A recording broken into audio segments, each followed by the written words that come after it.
But you asked the question, am I being buried or am I being planted? Yes, yes. And I want you to unpack that thought because the crushing of our will in seeing if we're being buried or planted, I think is really critical. As I read this, for me, it was just an incredible handle in moments of extreme pain to see, wait, God may be planting me. One of the things that's interesting about the book Crushing is if there are people who have been following my literary career, I am not always the stereotypical preacher who writes about theological things all the time. My last book was about entrepreneurship. Right. I did a book before that about instincts and the human instincts and what God wired in our DNA instinctively that informs us, not necessarily just the Holy Spirit informing us, but our instinctive natures and how important that is.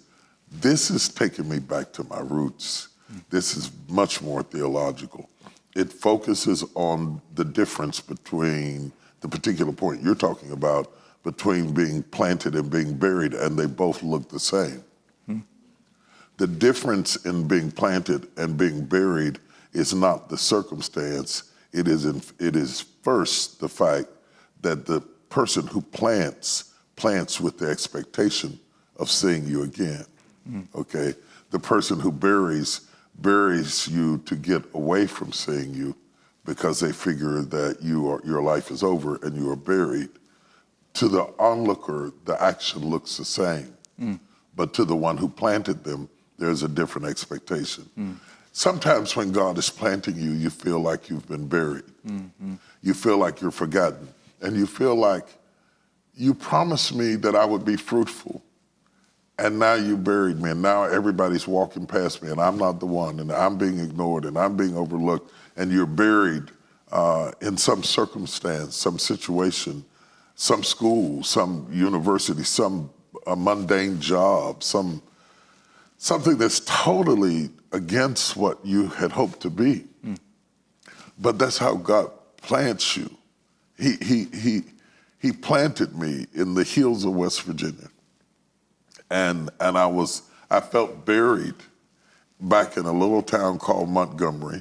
I had about 10 members, and I taught Bible class to 3 or 4 people for years. Now, did you dream about having, obviously, a bigger church and a bigger influence, I'm sure? Oh, yeah, but bigger to me was 80. You know, that was a great success. Right. If I couldn't fathom having 80 members. Oh my God! This one person came and prophesied and said that God was going to give us 500 souls. And I had this member named Brother Morris. His name was Mike Morris. And at that time, I was having to drive the members home. Okay, I was the bus ministry too. And so yeah, that's where I started. And so we're driving, I remember this like it was yesterday. We were driving down the road. I had Brother Morris and a couple of other people in the back of the car, and my wife, and at that time I had 2 kids, and they were little and practically with feet hanging out the window. The car was so loaded down with people, it looked like a scene from the Flintstones or something like that. You understand. And he said, we were driving down the road kind of quiet, it had been a great service, and this prophetic word had come through, and he says, Pastor, if the Lord give us 500 souls, where are we going to put them? Because my building would only hold 80 people, and I only saw it full on Easter. And I said, I don't know, Brother Morris, I don't know, but the Lord will provide. I couldn't imagine that happening. I was 25. I had only been married a year. And my life was economically in shambles because I had a great job, a good car and everything, and then got laid off. The plant closed down. The job went away. I had very few members. I couldn't fathom my life now because I was buried economically, emotionally, spiritually. But the person who is buried doesn't move in the ground. But the seed who is planted is going through transformation in the dark.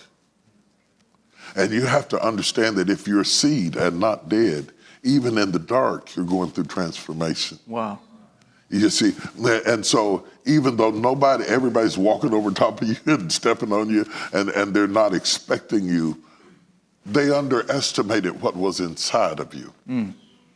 And crushing is really all about what's inside of you. Yes.